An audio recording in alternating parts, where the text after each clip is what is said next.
इंसान जे अंदर 360 हॾियूं आहिनि, जोड़ आहिनि, ऐं हर जोड़ जे मथां सदको लाज़िम आहे। गुसल करण सां उन जो गुसल बि थी वेंदो ऐं वुज़ू बि थी वेंदो।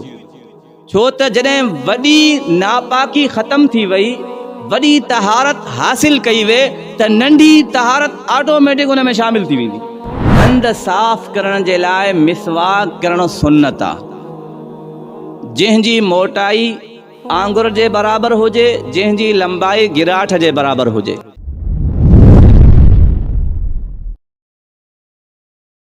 मुफ्ती साहब, इशराक ऐं चाश्त जी नमाज़ शरीयत में साबित आहे या न? बाज़ माण्हू चवनि था त इहे नमाज़ूं हदीस मां साबित न आहिनि, मौलविन पाण ईजाद कयूं आहिनि। सही वज़ाहत कयो। मौलवी कॾहिं बि शरीयत ठाहींदा न आहिनि, ॿुधाईंदा आहिनि। आलिम जो कमु छा हूंदो आहे? शरीयत ॿुधाइणो। शरीयत ठाहिणो अल्लाह जो कमु आहे, इंसान जो कमु न आहे जो वेही करे शरीयत ठाहे।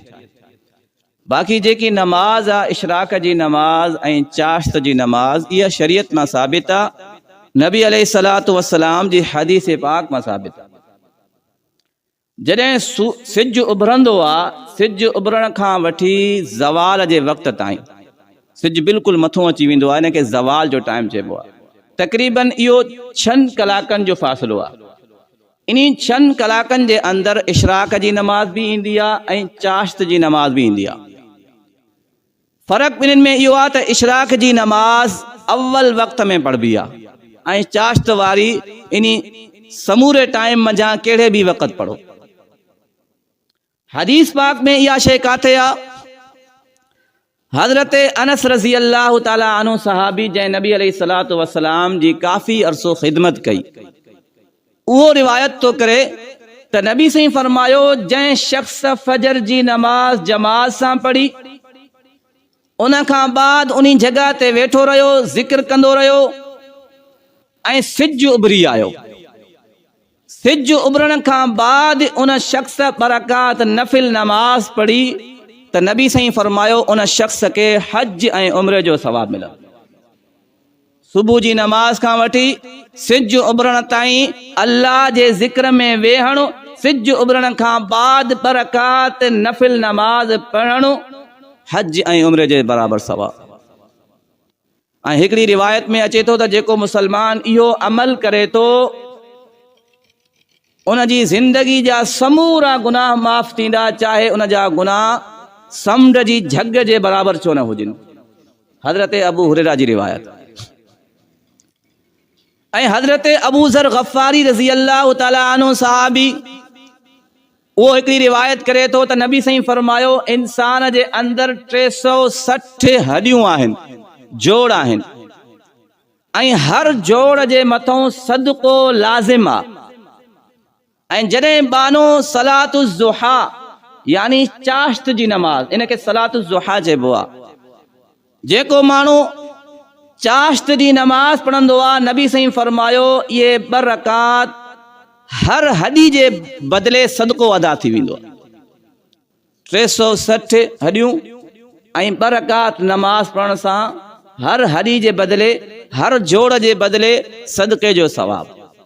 त इहे ॿई नमाज़ूं अहादीस मां साबित आहिनि, मौलविन पाण न आहिनि ठाथियूं। मुफ्ती साहब, जंहिंजे मथां गुस्ल फ़र्ज़ हुजे ऐं उहो सिर्फ़ु वुज़ू करे, छा वुज़ू करणु काफ़ी आहे? जंहिंजे मथां गुस्ल फ़र्ज़ आहे त ज़ाहिरा उनखे गुस्ल करणो पवंदो, सिर्फ़ु वुज़ू करण सां उहो पाक न थींदो। छो त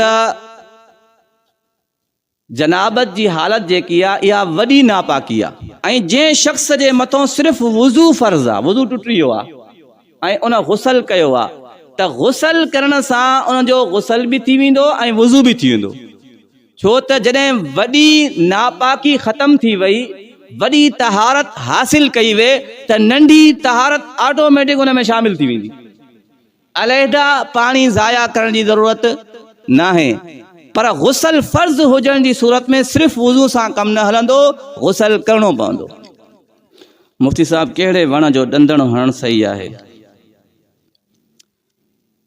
शरीयत में ॾंद साफ़ करण जे लाइ मिसवाक करणु सुन्नत आहे, जंहिंजी मोटाई आंगुर जे बराबरि हुजे, जंहिंजी लंबाई गिराठ जे बराबरि हुजे, गिराठ जे मुताबिक़ हुजे।